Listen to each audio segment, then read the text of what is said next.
Bonjour, on se retrouve aujourd'hui pour une deuxième vidéo dans le cadre de ce chapitre de SES de première sur la déviance. Dans la vidéo précédente, nous avons expliqué ce qu'était la déviance ainsi que le contrôle social et les différentes formes de contrôle social.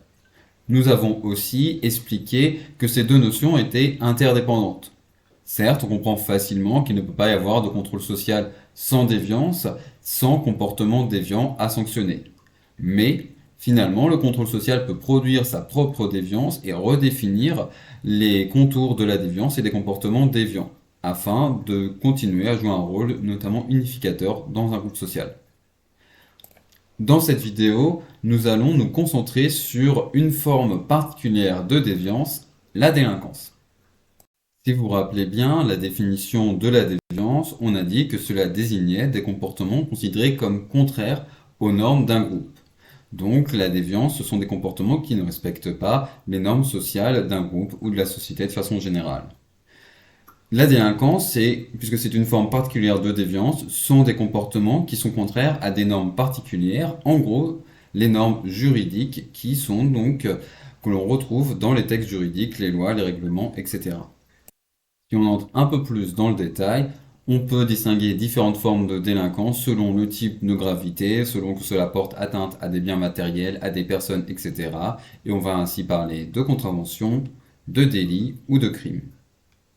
Il faut donc bien comprendre qu'il ne faut pas opposer normes sociales et normes juridiques, ou déviance et délinquance, qu'en réalité, les normes juridiques, c'est un type de normes au sein de l'ensemble des normes sociales, et de même, la délinquance, c'est un type de déviance au sein de la déviance de façon plus générale. On ne peut pas dire que les comportements délinquants ne sont pas déviants, au contraire, les comportements délinquants sont déviants par définition, par nature, même si tous les comportements considérés comme déviants ne sont pas des comportements considérés comme des actes de délinquance. On peut ensuite se demander comment mesurer la délinquance et notamment est-ce que les statistiques policières sont un outil fiable pour mesurer la délinquance. En l'occurrence, le fait qu'un comportement délinquant soit compté dans les statistiques policières peut passer par différents processus. Tout d'abord, la police peut constater d'elle-même l'infraction. Ce sera notamment le cas lors d'infractions à la législation sur la consommation de stupéfiants et quand en gros la police constate que quelqu'un est en train de fumer de la drogue. Si le comportement délinquant fait une victime, celle-ci peut porter plainte. Cependant, ce n'est pas automatique et la victime peut aussi choisir de ne pas porter plainte. De même, la plainte n'est pas forcément bien prise en compte et remontée et comptabilisée dans les statistiques policières. Par conséquent, si la victime ne porte pas plainte ou si sa plainte n'est pas prise en compte, cela ne sera pas compté dans les statistiques policières. On parlera alors de chiffre noir de la délinquance. De façon générale, le chiffre noir de la délinquance désigne l'ensemble des comportements délinquants qui ne sont pas pris en compte dans les statistiques policières. Je répète, le chiffre noir de la délinquance désigne l'ensemble des comportements délinquants qui ne sont pas pris en compte dans les statistiques policières. Du fait de l'existence de ce chiffre noir de la délinquance, il y a donc un décalage entre le niveau réel de la délinquance et les statistiques policières. Décalage qui s'amplifie encore plus si l'on prend en compte le nombre de condamnations, car en effet, tous les faits qui sont comptabilisés dans les statistiques policières ne donnent pas forcément lieu à des condamnations, notamment parce que, pour différentes raisons, les poursuites peuvent être abandonnées en cours de route. Or, à cause de ce décalage, l'évolution des statistiques policières ne reflète pas toujours l'évolution réelle de la délinquance. Vous pouvez avoir par exemple des chiffres de la délinquance mesurée dans les statistiques policières qui semblent stables, alors qu'en réalité la délinquance augmente, mais simplement est moins bien détectée par les services de police, et donc ce chiffre noir de la délinquance, ce décalage entre niveau réel de la délinquance et statistiques policières augmente. A l'inverse, vous pouvez avoir une augmentation de la délinquance mesurée dans les statistiques policières sans que forcément cela corresponde à une augmentation réelle de la délinquance, mais simplement au fait que le chiffre noir de la délinquance se réduit, que les comportements délinquants sont mieux détectés, mieux pris en compte, et que par conséquent ce décalage se réduit et qu'on se rapproche en fait de l'évolution, enfin, du niveau réel de la délinquance. Dans ce cas-là, c'est donc pas la délinquance qui augmente, mais en réalité l'efficacité des forces de l'ordre pour détecter la délinquance qui s'améliore.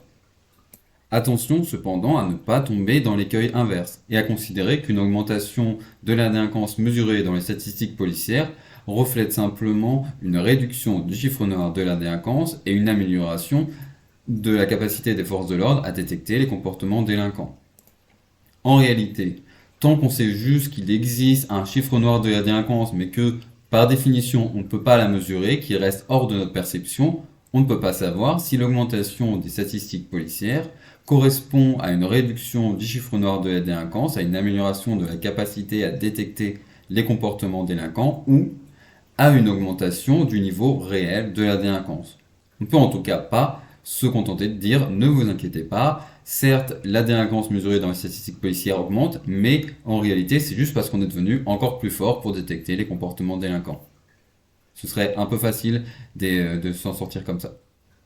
On comprend donc facilement que pour étudier l'évolution du niveau réel de la délinquance, on ne peut pas se contenter des statistiques policières, dont l'interprétation reste trop douteuse et l'évolution peut s'expliquer de différentes façons.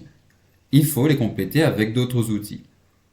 Une première solution, c'est d'avoir recours à ce qu'on appelle des enquêtes de victimation. Et j'insiste bien, c'est enquête de victimation, pas enquête de victimisation. Non, non, non. Donc ces enquêtes de victimation, ce sont des enquêtes statistiques menées par l'INSEE notamment, où l'on va interroger des personnes et leur demander si, au cours des 12 derniers mois, elles ont été victimes de certains comportements délinquants.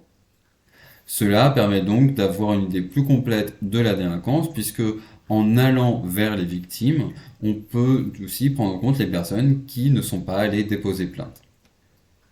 Cependant, pour qu'une enquête de victimation puisse avoir lieu, il faut naturellement qu'il y ait une victime. Or, dans certains actes de délinquance, notamment dans la consommation de drogue ou dans la corruption, il n'y a pas vraiment de victime. Dans ce cas, on va recourir à ce qu'on appelle des enquêtes de délinquance autodéclarée. Au lieu de demander si une personne a été victime ou non d'un comportement délinquant, on va lui demander si elle a réalisé un comportement délinquant au cours des 12 derniers mois. Évidemment, les enquêtes de victimation ou les enquêtes de délinquance autodéclarée ne peuvent pas être totalement fiables non plus. On peut notamment craindre que certaines victimes ou certaines personnes coupables de comportements délinquants ne déclarent pas totalement ces actes auprès des enquêteurs et des enquêtrices. Même si cela est évidemment protégé sous le couvert de l'anonymat. Mais ça reste un outil utile parce qu'il permet justement de compléter les statistiques policières et d'avoir une meilleure idée de est-ce que si les statistiques policières augmentent, c'est parce qu'on arrive à mieux prendre en compte les comportements délinquants ou est-ce que c'est parce qu'il y a plus de comportements délinquants à prendre en compte. On comprend donc dans tout ce qu'on vient de dire que l'efficacité des statistiques policières pour mesurer l'évolution réelle de la délinquance dépend du mode de fonctionnement de la police et de sa capacité à prendre en compte les comportements délinquants. Si la police est bien organisée, réussit bien à prendre en compte ces comportements, dans ce cas, le chiffre noir de la délinquance sera faible et l'évolution des statistiques policières reflètera de façon plus ou moins fiable l'évolution du niveau réel de la délinquance. Cependant, si la police n'arrive pas à bien prendre en compte les comportements délinquants et surtout si en fait elle se concentre sur certains comportements qu'elle réussit à bien détecter, mais à l'inverse il y a d'autres actes de délinquance qui ne sont pas bien pris en compte, pas, sur lesquels la police ne travaille pas de façon assez efficace, finalement l'évolution des statistiques policières ne réussira pas à donner un reflet parfait et complet de l'évolution réelle de la délinquance. De même, on pourrait aussi mettre en avant le fait que les statistiques policières dépendent des lois et que le fait que certains comportements soient considérés à un moment comme délinquants puis plus, ou à l'inverse, que des comportements qui n'étaient pas considérés comme des actes de délinquance le soient à présent, va forcément avoir une évolution, dans un sens ou dans un autre, sur l'évolution des statistiques policières, alors même que ces comportements continuent de se produire avec la même fréquence qu'auparavant. Et on rejoint donc ce qu'on a dit dans la vidéo précédente, sur l'interdépendance entre la déviance et le contrôle social. Là, on voit bien en quoi l'organisation du contrôle social, et donc en l'occurrence l'organisation des forces de l'ordre et la définition des comportements délinquants par la loi, a une influence sur la mesure de la déviance, qu'en fonction de cette organisation, on va plus ou moins bien mesurer une augmentation ou une diminution des comportements déviants, et en l'occurrence délinquants. Voilà, c'est tout pour cette vidéo. J'espère que tout était assez clair et que cette vidéo vous a plu. Si ce n'est pas encore le cas, n'hésitez pas à vous abonner.